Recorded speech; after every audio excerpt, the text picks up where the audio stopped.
আসসালামু আলাইকুম ওরহমতুল্লাহি ওবরাকাতু। প্রিয় দেশবাসী, আপনারা দেখতে পাচ্ছেন এই যে বিএনপি যে কর্মকাণ্ডগুলো করতেছে ভাই, যে আপনারা দেখতেছেন জামাতের যে মিটিংয়ে তারা যে হামলা চালিয়েছে, এগুলো তো স্বাধীন দেশে হওয়া ঠিক না ভাই।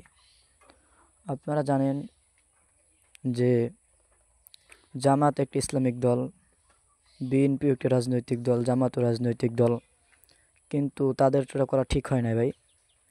যে দেখেন, আমরা এক স্বৈরশাসককে সরাইছি, কিন্তু বর্তমানে আবারও আমরা দেখতেছি যে স্বৈরশাসকের অভাব নাই।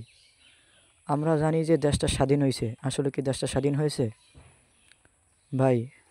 সবচেয়ে বড় কথা হইলে, যদি আপনারা দেশে শান্তি পেতে চান, দেশের ভিতরে আপনারা উন্নয়নমূলক কাজ করতে চান, দুর্নীতিবাজ থেকে বাঁচতে চান, চাঁদাবাজ থেকে বাঁচতে চান, দেশটাকে দুর্নীতি থেকে দুর্নীতিমুক্ত রাখতে চান, তাহলে ইসলামিক দলকে ক্ষমতায় আনা ছাড়া কোনো উপায় নাই।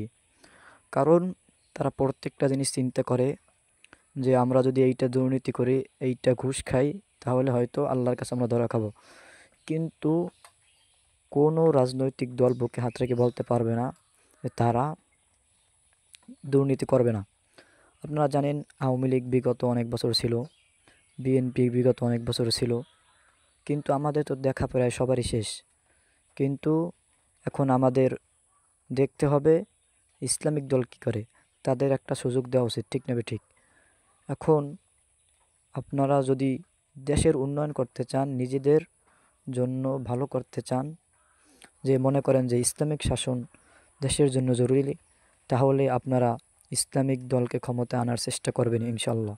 আর আপনারা তো দেখতে পাচ্ছেন কিভাবে এই যে সমস্যাগুলো হইতেছে। আসসালামু আলাইকুম রহমতুল্লাহ।